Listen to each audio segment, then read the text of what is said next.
지난 시간에 주님을 섬기는 사무엘의 모습, 한나가 사무엘을 엘리 제사장에게 맡기는 모습, 이렇게까지를 이제 봤죠. 그래서 벨리알의 자녀라고 명명된 엘리의 자녀들, 그죠?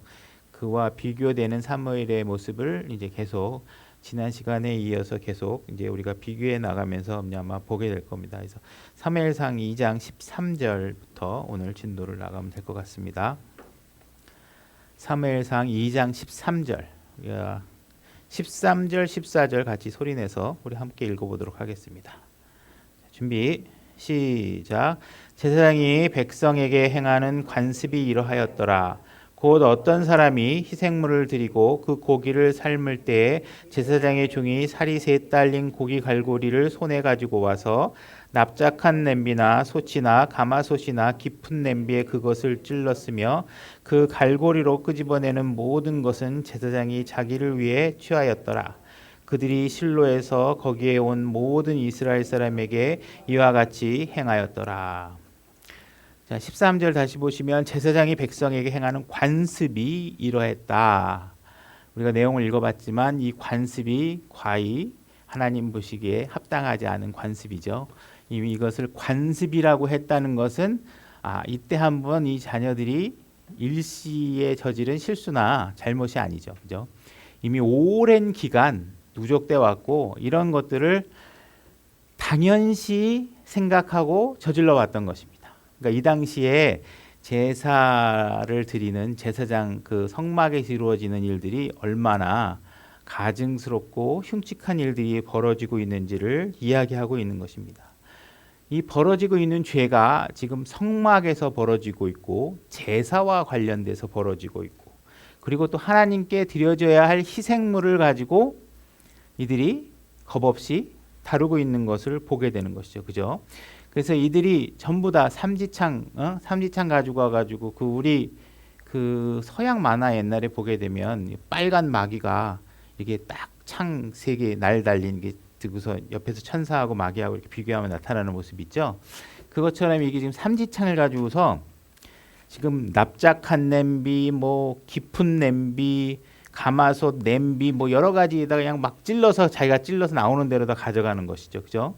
이렇게 굉장히 우리가 봤을 때 무모한 짓을 하고 있는데 하나님께서 분명히 제사장들에게 그들이 가져가야 할 몫을 하나님께서 분명히 제정해 주셨습니다. 신명기 18장 3절 또 한번 같이 읽어보겠습니다. 신명기 18장 3절 제가 읽겠습니다. 제사장이 희생물을 드리는 자들 곧 백성에게서 마땅히 받을 것은 이러하니 희생물이 소든지 양이든지 그들이 어깨와 두 볼과 위를 제사장에게 줄 것이요. 그래서 뭐 특정 부위를 제사장들이 가져갈 수 있도록 하나님께서 제도를 만들어 주셨어요. 그러면 우리가 그 하나님께서 주신 분량에 우리가 만족해야 되는데 만족하지 못하고 하고 있죠. 지금 여기 우리 사무엘기에서는 굉장히 적나라하게 직접적으로 묘사가 돼 있어서 이게 오늘날 이렇게 하면 아무도 동조를 안 하겠죠. 그래서 오늘날은 똑같은 일이 벌어지지만 굉장히 기술적으로 이런 일들이 벌어집니다. 그래서 목회자들이 이렇게 막 와서 손을 하는 게 아니라 이게 속이는 말로 하죠. 그래서 어떤 목사들은 나는 이 교회에서 월급을 한 푼도 안 받고 여러분들을 위해서 헌신하고 있습니다. 막 그래요. 근데 월급도 한 푼도 안 받고 목회 일 말고는 하는 일이 없는데 재산은 막 빵빵하게 막 늘어나죠. 보니까 명목으로 월급을 안 받을 뿐이지 다른 명목으로 돈을 계속 교회에서 받아간다든지 또 성도들이 막 계속 직접적으로 목사에게 돈을 갖다 바친다든지 해가지고 목사가 월급이라는 형식으로 취하지 않더라도 재산이 막 늘어나죠. 그렇게 주게끔 유도하죠. 그죠? 그래서 자기에게 돈봉투 갖다 준 사람에게 편애를 하고 편의를 제공해주고 자리를 보존해주고 그죠? 자기의 측근을 만들고 이런 일들이 벌어지는 것입니다.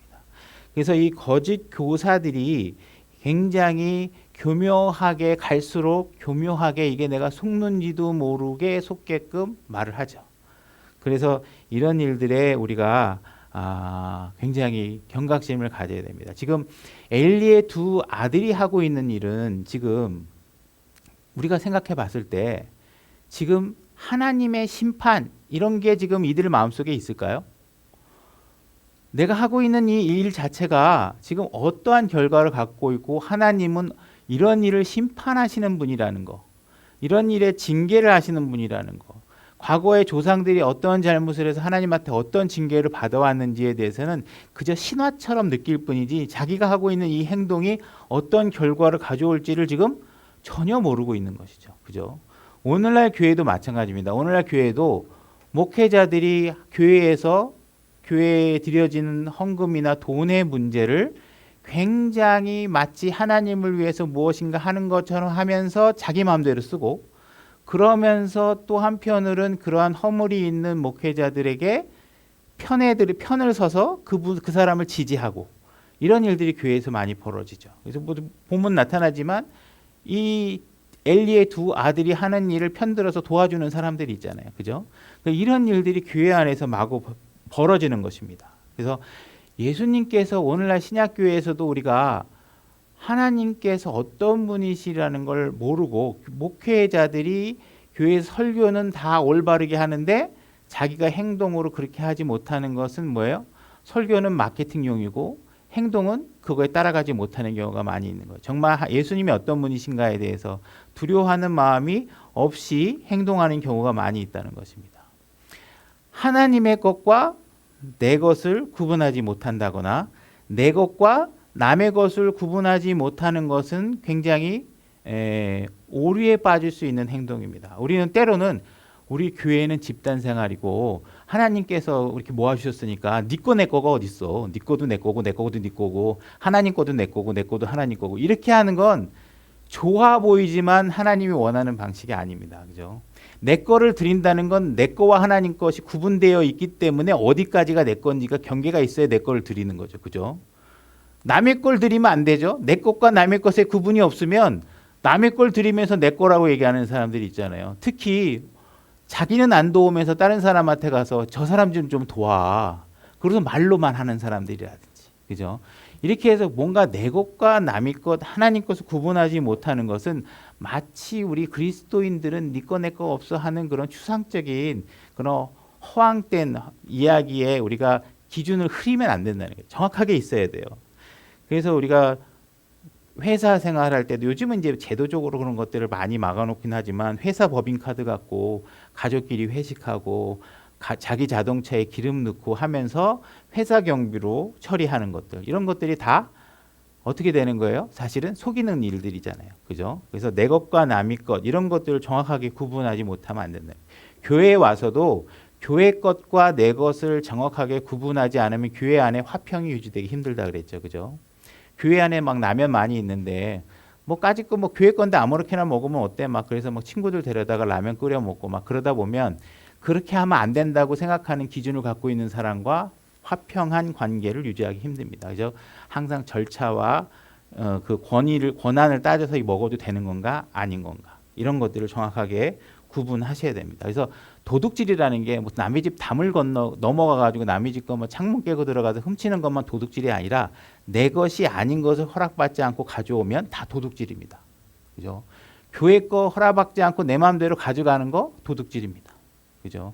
교회에 있는 A4 용지 막 가져가고 교회에 있는 거 무슨 뭐 남는 거 망대로 가져갈 때는 항상 그 권한이 있는 사람에게 허락을 받고 질서 있게 가져가도 되는 건지를 보고 가져가세요. 그래야 도둑질이 안 되는 거겠죠. 그죠? 그러니까 이런 것들을 주의해서 하셔야 된다는 겁니다. 15절 같이 또 소리내서 한번 읽어볼게요. 시작. 또한 그들이 기름을 태우기 전에 제사장의 종이 와서 희생물을 드린 사람에게 말하기를 제사장을 위해 구울 고기를 내라.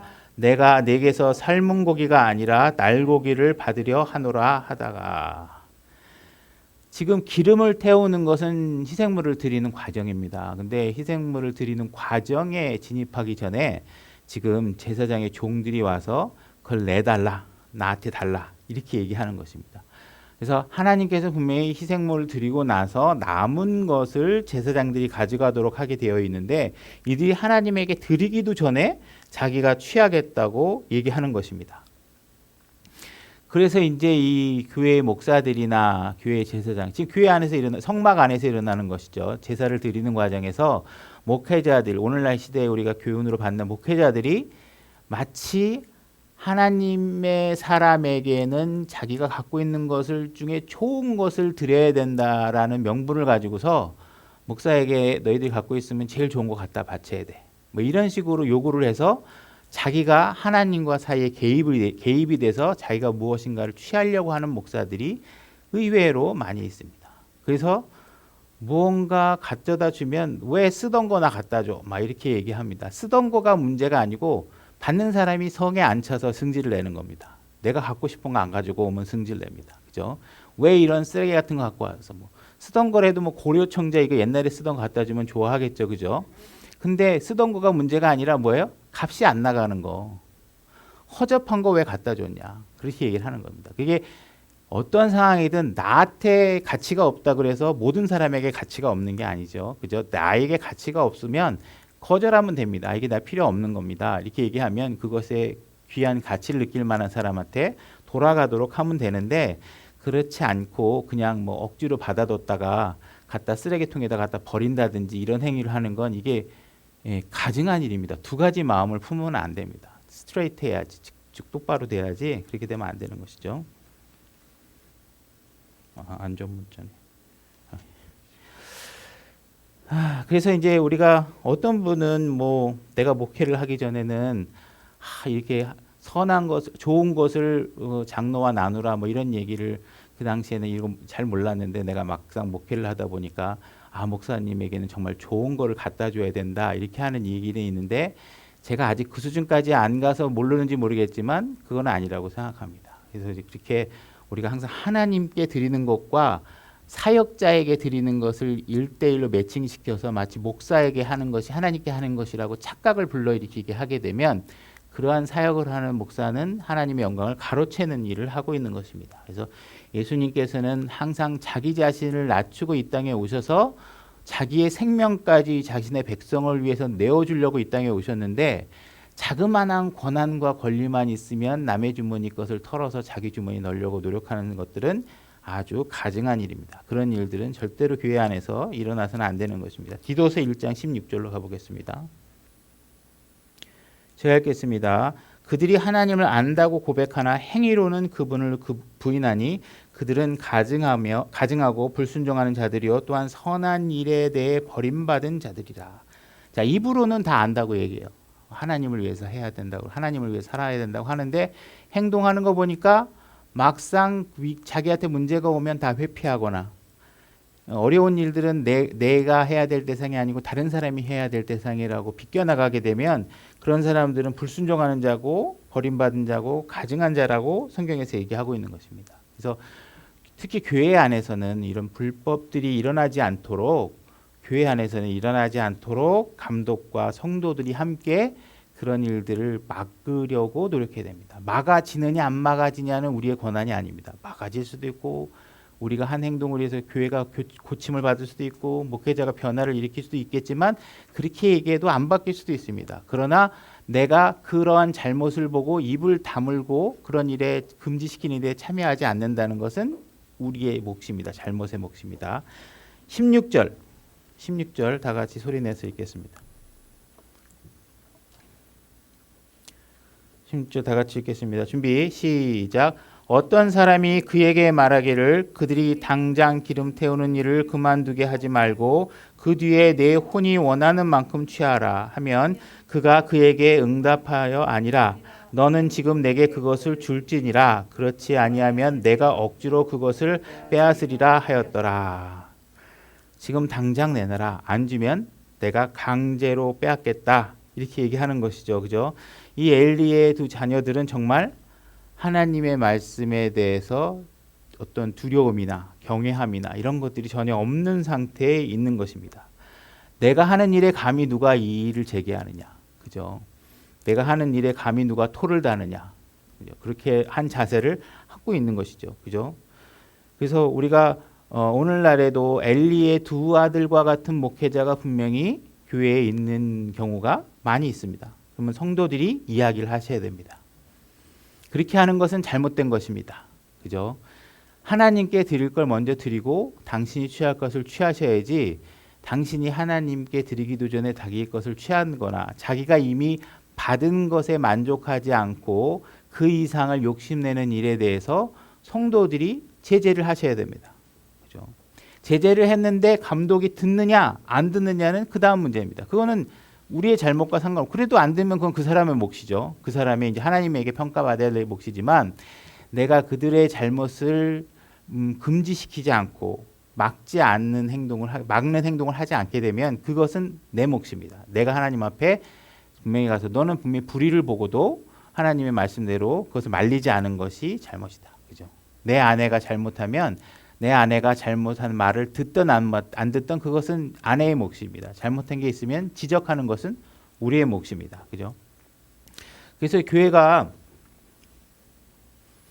무언가 이제 점점 처음에는 어떤 청렴한 마음으로 시작하고 처음에는 굉장히 소박한 마음으로 시작을 합니다. 그러다가 이제 교회가 점점 재산이 늘어나고 무언가 헌금 수입도 늘어서 통장의 잔고도 늘고 하다 보면 어떤 생각이 드나요? 이제 이 교회는 내 교회다. 이 교회를 다른 목사에게 주고 싶지 않다. 이런 마음이 들기 시작합니다. 그렇죠? 그래서 누군가가 이것을 빼앗아 가려고 하면 못 뺏어가게 막고 싶어집니다. 그죠? 그래서 처음에는 이 킹제임스 진영 안에 사람들이 전부 다 대형교회를 열심히 욕하면서 대형교회의 어떤 불법이나 세습 문제를 지적하고 자신의 정당성을 주장했던 사람들이 어느덧 이제 이 킹제임스 진영의 세월이 몇십 년이 20-30년이 흘러가면서 이제 교회 세습을 아예 그냥 당연시 하듯이 일어나고 있는 상황이 벌어지게 됩니다. 그죠? 통장의 잔고도 많겠다. 이제 이것을 남한테 주기는 싫겠다. 그러면 어떻게 해요? 자기 자식한테 주고 싶어 합니다. 아니면 자기 측근에게 뭔가 왜곡된 방법으로 주고 싶어 합니다. 그래서 이러한 잘못된 일들이 킹제임스 진영 안에조차도 꿈틀대고 있고 이미 벌어졌고 이미 벌어진 데들도 있고 그런 쪽으로 이미 그런 상황들이 준비되고 있는 것들도 보이고 그렇게 합니다. 그래서 이런 교회 안에서의 제사장들이나 목회자들이 전부 다 이 돈의 문제에 관해서 점점 순수성을 잃어가는 것을 보게 됩니다. 이렇게 되면 이제 관습이 되겠죠. 또 이런 것들이. 그래서 왜 젊은 청년들이 교회를 떠나느냐? 이런 젊은 청년들이 교회 안에서 목회자들의 이런 모습들을 보기 때문에 그렇습니다. 그래서 지금 기름을 태우기 전에 제사장들이 자기 목도 아닌데도 불구하고 무언가 그 헌물에 손을 대고 있는 모습은 참으로 보기에 두렵기도 하고 굉장히 엄청난 잘못을 저지르고 있는 것입니다. 레위기 7장 23절로 가보겠습니다. 레위기 7장 23절 화평 헌물을 드리는 규칙에 관해서 언급된 내용입니다. 제가 읽겠습니다. 이스라엘 자손에게 말하여 이르라. 너희는 소나 양이나 염소의 기름 중 어떤 것도 먹지 말 것이며. 지금 화평 헌물을 드리는 부분에 있어서 기름은 하나님께 태워드리도록 되어 있습니다. 제사장은 기름을 먹지 말라고 얘기하고 있습니다. 24절 스스로 죽은 짐승의 기름이나 짐승에게 찢긴 것의 기름도 다른 용도로 쓰려니와 결코 먹지 말지니라. 사람들이 불로 예비하여 주께 헌물로 드리는 짐승의 기름을 먹는 자가 누구든지 그것을 먹은 그 혼은 자기 백성에게서 끊어지리라. 엘리 제사장의 아들들이 그 집안이 망할 죄는 여러 군데서 졌지만 이 헌물을 다루는 법에 있어서도 하나님의 명령은 한치의 오차도 없이 비껴나가지 않고 전부 다 성취되죠. 이들은 백성들 가운데서 끊어지는 일을 당하게 됩니다. 그래서 하나님의 헌물을 이렇게 분명히 기름은 취하지 말라고 했는데 기름을 태우기도 전에 고기들을 취하는 모습들은 하나님의 말씀을 어기는 것입니다. 레위기 17장 6절로 가보겠습니다. 제가 읽겠습니다. 제사장은 그 피를 회중의 성막문에서 주의 제단 위에 뿌리고 그 기름을 태워 주께 향기로운 냄새가 되게 할지니라. 이렇게 해서 기름의 용도에 관해서 하나님께서 규정한 방법들이 있습니다. 근데 그런 것들을 취하지 않는 것은 주의 제사를 주님의 드림께 드린 제사를 함부로 대하는 것이죠. 그 다음에 여기 한 것 중에 내가 억지로 그것을 빼앗으리라 이렇게 얘기하고 있습니다. 억지로. 주님은 우리에게서 무엇인가를 하나라도 억지로 빼앗지 않습니다. 억지로 빼앗지 않으시고 오히려 하나님께서는 자기의 생명까지 내어주시려고 오신 것이죠. 근데 이들은 자기의 것도 아닌데 막 뺏어갑니다. 오늘날 목회자들은 어떤 식으로 뺏어가느냐? 당신들 헌금 제대로 안 하면 집안이 우환이 생길 것이다. 무슨 일이 잘못되면 당신 11조 제대로 했어? 사업이 망하면 지난주에 11조 제대로 한 거야? 뜨끔뜨끔하죠. 그렇게 해서 사람들에게 협박합니다. 그래서 11조를 제대로 안 하거나 다른 목회자들 불러가지고 부흥성회하면서 여러분들 말이야 목사님 봤더니 옷도 후죽을 안에 입고 당신들 말이야 뭐 목사님을 저런 식으로 모셔갖고 되겠어요 막 그러면서 성도들 막 협박하죠. 그래서 목사들 양복도 좀 해줘야 되고 넥타이도 사줘야 되고 뭔가 다 해줘야 되는데 말이야 당신네들 말이야 자기 목사를 갖다 이렇게 대하면 되냐 그래서 하나님 아무렇게나 대하는 거 별로 꾸짖지도 않으면서 목사 잘못 대하는 거를 엄청나게 꾸짖는 일들을 서로 교환해 가면서 역할극을 합니다. 그죠? 자기 교회 성도들한테 내가 못하니까 다른 교회 가서 다른 교회 성도들 꾸짖고 다른 교회 목사들은 이 교회 와서 자기 다른 교회 성도들 꾸짖고 이러면서 서로 박수 쳐가면서 이제 목사들 챙겨주죠. 막 옷도 챙겨주고 돈도 챙겨주고 막 이렇게 하게 부채질합니다. 이런 것들이 지금 엘리 제사장 때만 있었던 일이 아니라 오늘날 제독교 교회에서도 일어나고 있는 일들입니다. 마치 그게 거룩한 일인 것처럼 마치 하나님을 위해서라면 아무렇게나 목회자가 돈을 써도 된다고 생각하는 것처럼 얘기를 하게 됩니다.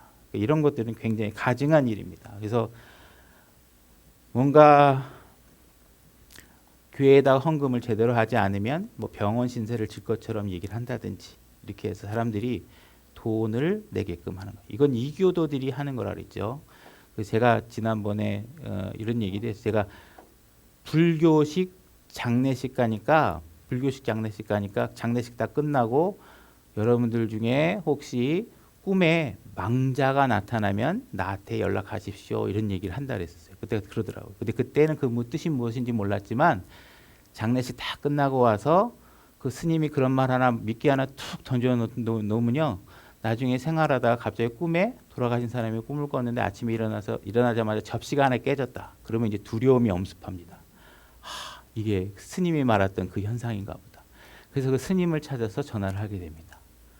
그러면 이제 뭐 옛날에 벌써 십몇 년 전의 얘기니까 그때 400만 원짜리 500만 원짜리 뭐 제사상이면 지금은 뭐 몇천만 원 할 것 같긴 한데 이제 그런 이제 또 뭐 시긴 굿 같은 식으로 이제 무슨 뭐 영도제 뭐 이런 거 하나 뭐 하여튼간 뭐 이렇게 죽은 사람 영혼을 위로하는 그런 제사를 또 지내게 만들고 그러죠. 그럼 돈을 또 이제 빨게 됩니다. 그죠? 그래서 이렇게 이교도들이 하는 방식으로 교회 안에서 사람의 주머니를 터는 일들을 자꾸 하게 되는 것이죠. 그래서 이런 가증한 일들은 그때나 지금이나 교묘하게 일어나고 있다는 것입니다. 이사야서 7장 13절 보겠습니다. 이사야서 7장 13절 제가 읽겠습니다. 그가 이르되 오 다윗의 집이여 이제 너희는 들을지어다 너희가 사람을 지치게 하는 것 같이 사람들을 지치게 하는 것이 작은 일이기에 나의 하나님도 지치게 하려느냐 이렇게 우리가 사람들 사이에 합당하지 않고 지치게 하는 일들은 하나님도 피곤하게 만듭니다. 그래서 우리가 이렇게 희생물 같은 이 작은 일들 하면서 하나님의 이름을 걸고서 특히 이렇게 사람들을 농락하고 하는 일들을 하게 되면 하나님이 정말 피곤해 하십니다. 그죠? 대부분 교회에서 목사들이 다 돈을 마음대로 쓰고도 라스베가스에 가서 도박을 해도 다 하나님을 위해서 했다고 그러고 교회를 위해서 했다고 그럽니다. 더 나쁜 사람들은 그런 목사 뒤에 서서 우리 목사님은 억울하다고 교회를 위해서 하셨는데 세상으로부터 핍박을 받는다고 이렇게 얘기합니다. 그들은 하나님 편에 설 줄 모르는 죄인들입니다. 그죠? 우리는 결코 사람을 지지해서는 안 됩니다. 이사야서 56장 11절로 가보겠습니다. 제가 읽겠습니다. 참으로 그들은 탐욕이 심하여 결코 만족할 줄 모르는 개들이요 깨달지 못하는 목자들이라. 그들이 다 자기 길만 바라보고 저마다 자기 구역에서 떠나 자기의 이익만 추구하며 이렇게 되어 있습니다. 그러니까 요즘의 목사들은요 대놓고 하지는 않지만 교묘하게 하고 이게 인간의 사실 심리입니다. 뭐 목사들이 특별히 그래서가 아니라 사람에게는 탐심이 있기 때문에 뭔가 자기의 주어진 권력으로 취할 수 있는 이득을 취하려고 하는 본능이 있습니다. 그들에게 하나님을 두려워하거나 하나님 말씀을 두려워하는 마음이 없으면 얼마든지 그렇게 할 수 있죠. 그러니까 성도들도 적어도 이런 일이 벌어지면 말을 할 수 있어야 됩니다. 그래서 그런 일들에 대해서 경각심을 가져야 되는 것입니다. 사무엘상 2장 17절로 가보겠습니다. 같이 읽겠습니다. 17절 준비 시작. 그러므로 이 청년들의 죄가 주 앞에 심히 컸으니 이는 사람들이 주의 헌물을 멸시하였기 때문이더라. 죄가 주 앞에 심히 컸습니다. 더구나 이들이 지은 죄는 주님에게 드리는 제사를 가지고서 백성들을 농락하고 있는 일이죠. 제사 제도를 망가뜨리고 있는 것입니다. 어떤 개인의 범법이나 개인이 거짓말을 하거나 하는 차원의 문제가 아니고 모든 이스라엘 백성들이 하나님께 드리는 제사의 문제에 관해서 이들이 죄를 범하고 있다는 것입니다. 그렇죠? 그래서 이런 죄들은 용서받기 힘들게 됩니다. 그리고 이들은 정말로 하나님의 제사 엘리라는 아버지 밑에서 커가고 있는 사람들인데 지식으로는 이런 모든 것들을 다 알고 있는 사람들이에요. 그죠? 교회 목사들이나 성도들도 보면 다 주님에 대해서 알고 물어보면 대답은 척척박사처럼 잘하는, 특히 우리 성경 침례교회, 우리가 이렇게 성경대로 믿는 독립 침례교회들 보면 지식은 진짜 화려하죠. 막 어디 가도 내놔도 부끄럽지 않을 정도로 다 아는데 실제로 그들의 행동을 보면 정말 세상 사람보다 못하고 이기적이고, 그죠? 자기애에 빠져 있고 이런 것들이 많이 보게 됩니다. 그래서 이들의 죄가 특히 제사에 관한 문제에 대해서 심히 큰 죄를 짓고 있다. 그래서 오늘날에도 십자가 사건을, 오늘 오전에도 십자가 사건을 얘기하고 했지만 우리가 정말 예수님이 십자가에 돌아가셔서 이거를 그냥 어떤 신화적으로만 생각하고 이게 내 문제와 직결돼서 정말 그분의 십자가 앞에서 눈물이 펑펑 날 정도로 내 감정이 정서가 동화되지 않은 상태에서 신앙생활 하는 거는 신앙에 좀 문제가 있을 수 있어요. 그죠? 그분이 십자가에 돌아가신 게 정말 가슴이 쩌릿쩌릿하게 아프게 하지 않으면 잘 이해 못하고 있는 거예요. 그게. 그죠? 그래서 이런 부분들을 우리가 마음으로 믿지 않고 생활하는 것은 이렇게 주님을 경홀히 대하고 함부로 대하는 일들을 저지르게 됩니다. 주의 헌물을 멸시하였기 때문이더라. 이들이 죄인이기 때문에 주님의 헌물을 멸시하는 건지, 주님의 헌물을 멸시하기 때문에 이런 문제가 벌어지는 건지에 대해서는 고민의 여지는 없습니다. 우리가 이 스타트 라인은 이미 우리는 다 죄인입니다. 죄인이 아닌 상태에 있는 사람이 없죠. 똑같이 다 죄인인데 이 사람들이 더 큰 죄를 졌다는 건 뭐예요? 주의 헌물을 멸시하고 있다는 거예요. 멸시하고. 주님께서 우리에게 말씀하시고 있는 주님의 말씀을 멸시하거나, 그죠? 주님께서 우리에게 명령으로 주시는 것을 멸시하거나, 교회에 오는 것을 소홀히 생각하거나 하는 것들은 우리가 하나님 앞에 더 가증한 일을 여겨줄 수 있다는 것입니다. 로마서 16장 18절로 가보겠습니다. 하나님께서는 분명히 이들에게 자기의 몫을 할당해 주셨는데도 불구하고 이것을 주님께 가야 될 목까지 자기가 챙겨서 자기의 향락에, 자기의 육신적 욕구에 사용하고 있는 것은 큰 죄입니다. 큰 죄입니다. 로마서 16장 18절 제가 읽겠습니다. 그런 자들은 우리 주 예수 그리스도를 섬기지 아니하고 자기 배를 섬기며 좋은 말과 빼어난 솜씨로 순진한 자들의 마음을 속이느니라. 그죠? 오늘날 목사들이 너무 말을 잘해가지고, 그죠? 대형교회 목사들 같은 경우에 모이는 이유들이 있겠죠, 그죠? 듣고 싶어하는 얘기를 잘 해주고, 그것이 진리냐 아니냐는 별로 중요하지 않죠, 그죠? 그러나 그들이 말이 너무나도 빼어난 솜씨라 사람들이 속아서 하나님을 풍요롭게 해드린 게 아니라 그 목사의 배를 풍성하게 해주는 일에 우리가 희생되고 있다, 그죠? 그래서 이렇게 돈만 사랑하는 목사들이 점점 젊은 사람들에게 드러나고 눈으로 보여지니까 교회가 점점 혐오의 대상이 되고, 오늘날 같이 코로나 사건이 벌어지니까 온 국민이 교회를 혐오 집단으로 여길 정도로 그런 상황이 돼 있죠. 그래서 뭔가 더 많이 내면 더 축복을 받는다. 그리고 가르쳐 왔던 기존 제도권 교회에서 뭔가 이제 코로나 문제 등을 통해서 그 뿌리가 얼마나 연약하고 썩어 있는지 금방 흔들리고 예배를 안 드려도 불편해하지 않고 하는 상태가 벌어지는 겁니다.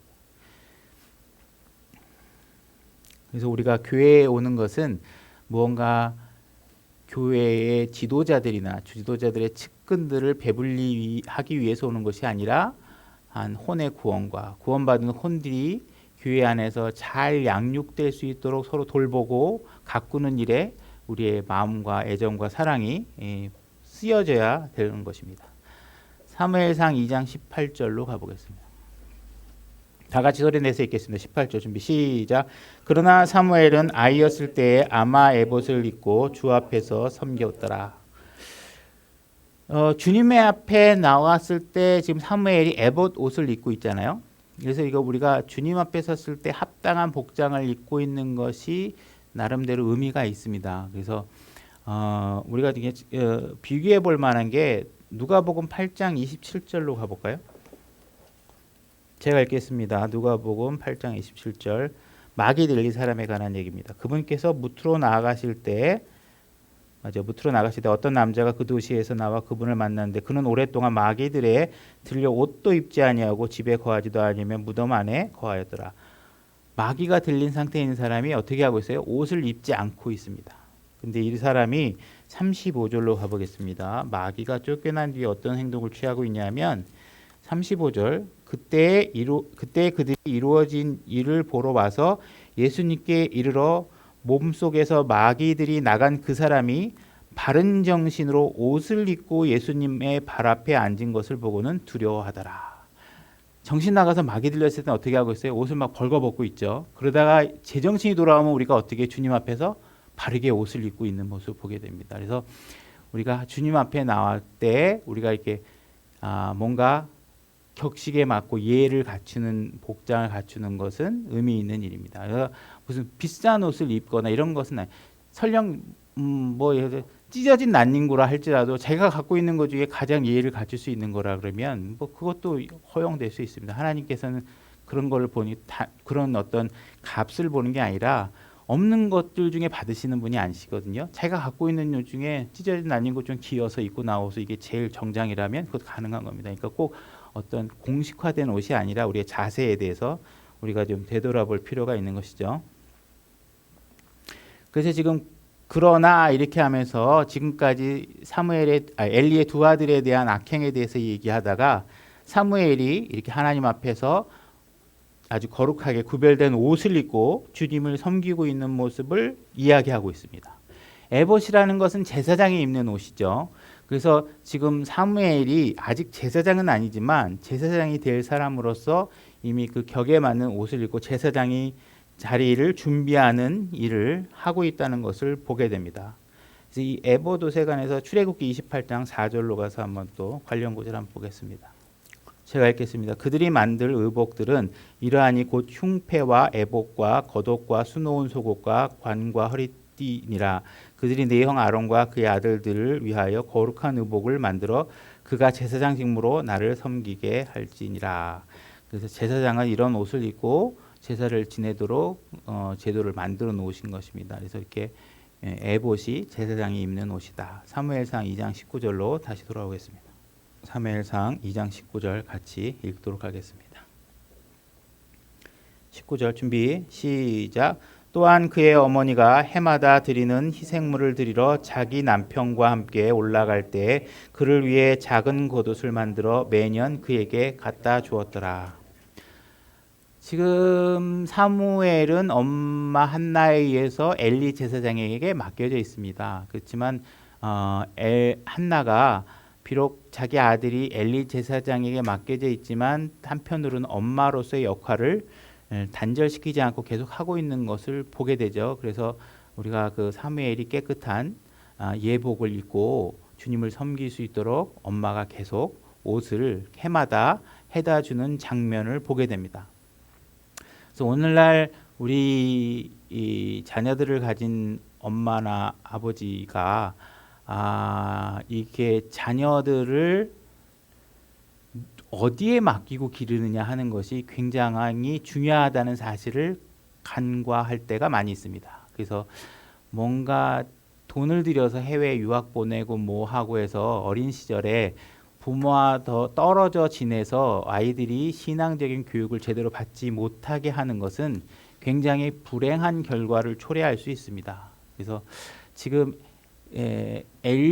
사무엘은 엘리의 두 아들이 부패한 언어를 쓰는 것도 다 목격하고 있고, 우리가 나중에 나오겠지만 엘리의 두 아들이 그 청년 모임의 젊은 여자들을 데려다가 성추행을 하거나 이렇게 잠자리를 하는 장면도 사무엘은 다 보고 들었을 것입니다. 그런데도 불구하고 이 아이가 그런 것에 물들지 않고 하나님 앞에 온전히 자랄 수 있었던 것은 바로 한나가 자기 품에 안기고 키웠을 때 가르쳤던 그런 신앙 교육, 그리고 그 이후에 엄마가 계속 지속적으로 이 아이를 관리하고 신앙적으로 응원하고 있는 모습들, 이런 것들을 통해서 사무엘이 어떠한 악한 환경에서도 하나님 앞에 거룩하게 구별된 삶을 살 수 있었다는 것을 보게 됩니다. 그래서 우리가 이제 이 자녀들을 교육받는 것이, 교육하는 환경이 어릴수록 신앙교육 안에서 밀도 있게 잘 교육받는 것이 그 아이의 나머지 인생에 얼마나 커다란 영향을 미칠 수 있는 것인가에 대해서 우리가 생각해 볼 필요가 있습니다. 그래서 신앙은 일단 제껴두고 성경 공부는 좀 나중에 해도 되고 신앙교육은 나중이고, 일단 너 좋은 학교 들어가야 돼, 일단 뭐 좋은 환경에서 공부해야 돼 해가지고 교육 환경은 엄청 신경 쓰는데 우리가 신앙적인 부분에 있어서는 잘 신경을 못 쓰게 되면 그 아이가 마귀의 어떤 속임수의 대상이 될 가능성이 높겠죠. 그죠? 요한복음 17장 15절로 가보겠습니다. 제가 읽겠습니다. 나는 아버지께서 그들을 세상에서 데려가시라고 기도하지 아니하오며 다만 그들을 악에서 지켜주시라고 기도하나이다. 지금 예수님께서 기도하시는 내용이죠. 그래서 자기의 백성들을 두고 떠나가야 되는 상황에서 이런 자기의 백성들을 뭔가 내가 지켜줄 수 없으니 내가 있는 곳으로 다 데려가겠습니다, 이런 뜻이 아니라 이 세상에 남겨두고 갈 수밖에 없는 것이죠. 그래서 그랬을 때 이 백성들이 악으로부터 잘 보호받을 수 있도록, 지켜질 수 있도록 기도하고 계시는 것입니다. 그러니까 우리의 신앙생활은 지금 현재 놓여져 있는 이런 상황을 벗어나도록 기도하시는 게 아니라 그 상황 속에서 악으로부터 지켜달라고 하는 것이거든요. 그러니까 사무엘이 이 악행을 저지르고 있는 제사장들의 환경 속에서 그들을 거룩하게 지킬 수 있도록 한나가 기도하고 있을 것이고, 한나 남편도 기도하고 있을 것이고, 그죠? 그래서 본인도, 사무엘도 그런 어머니의 신앙에 따라서 자기 자신을 거룩하게 구별하도록 자기의 의지를 들여가고 있을 것입니다. 그리고 훈련받고 있을 것이고, 그래서 이런 신앙생활을 이런 상황 속에서 그대로 거룩하게 구별됨으로 인해서 여러분들이 다른 사람에게 영향을 미치도록 하나님께서 하시는 것입니다. 다시 말해서 여러분들이 그 세상에 빛이 되도록 하게 하시는 거고, 여러분들이 그 세상 속에서 소금이 되도록 하시는 것입니다. 그래서 여러분들을 세상 속에 남겨둔 이유는 여러분들을 그 세상 속으로부터 악으로부터 지킴을 받고 지킴을 받는 그 모습을 통해서 세상의 악한 사람들이 그리스도의 살아계심을 알게 하고 빛이 되게 해서 그들을 어둠에서 빛으로 옮겨가게 하는 일들을 여러분들에게 하게끔 하는 것입니다. 예수님이나 할 수 있는 거 아닐까? 불가능한 거 아니야? 예수님도 우리와 똑같은 인성의 입장에서 이 모든 일들을 감당하셨고 유혹을 건디셨고 시험을 받으셨습니다. 그래서 그러한 내용들을 우리가 보면 우리도 충분히 할 수 있다는 것이죠. 문제는 뭐냐면 우리가 아이들에게 이거 하지 마, 저거 하지 마, 그거 나쁜 거야, 왜 게임만 해, 왜 그렇게 친구들하고 놀지 마, 이렇게 얘기했을 때 그들이 그 말만 갖고 그들의 행위를 멈추기가 어렵다는 것입니다. 다시 말해서 그들이 그거를 행위를 멈추고 나서 그 행위보다 더 가치 있고 의미 있는 일이 무엇인가로 돌아서게 해줘야 된다는 것입니다. 예수 그리스도의 십자가 사건이 왜 여러분 마음속에 깊이 의미 있게 자리 잡고 있어야 되고 그 사실을 우리 자녀들에게 의미 있게 전달해 줘야 되냐 하면 바로 그것이 우리가 흠모해야 될 대상이 돼야 되고 악으로부터 멀리해야 될 바로 동력이 되도록 하려면 예수님께서 이 땅에 오셔서 우리들을 위해서 수고하고 여러 가지 고난을 받고 매도 맞고 조롱도 받고 십자가에 못도 박히고 했던 것들이 우리의 죄 때문이고, 그분을 알아가는 것이 얼마나 기쁜 일이고 그분과 더불어 사는 것이 얼마나 거룩한 일인지에 대해서 그들이 알게 해야 되는 것입니다. 그들의 머릿속에는 재밌는 것은 죄 짓는 거, 죄를 짓지 말라 그러는 것은 재밌는 걸 하지 말라는 거, 이런 공식밖에 없어요. 그죠? 그들이 죄를 떠나서도 즐거울 수 있다는 거, 그들이 죄를 떠나서도 의미 있는 가치 있는 것 가운데 화평을 누리고 기뻐할 수 있다는 사실들을 알려주셔야 됩니다. 그죠?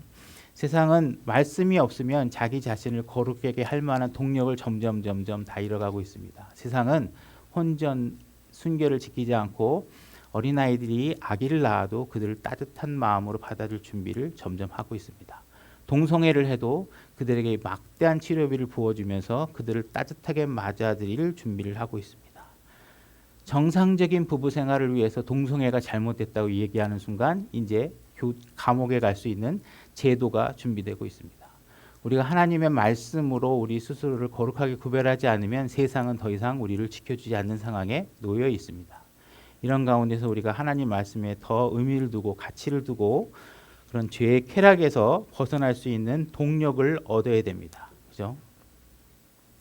그래서 쾌락이라는 것은, 즐거움이라는 것은 젊은이들에게 더군다나 죄로 달려가기 쉽게 만들고 있습니다. 그들을 되돌리기 위해서는 그저 나쁜 일을 멈추게만 하라고 해서 되는 일이 아니죠. 그래서 교회가 좀 더 정직하게, 교회가 더 순결하게 지켜져서 정말 의미 있는 청년들이 교회 안에서 주님의 사랑을 느끼고 교회가 정말 인생의 커다란 등불이 될 수 있다는 사실들을 알려줄 수 있는 곳이 되어야 됩니다. 그들에게 교회가 더 이상 부패한 곳으로, 썩어 빠진 목사들로 재정이나 늘리는 교회로 느껴지게 해서는 안 되는 것입니다. 그래서 이런 일들에 대해서 우리가 구별해서 의미 있는 신앙생활을 할 수 있어야 될 것 같습니다. 나머지는 또 다음에 하도록 하겠습니다. 수고하셨습니다.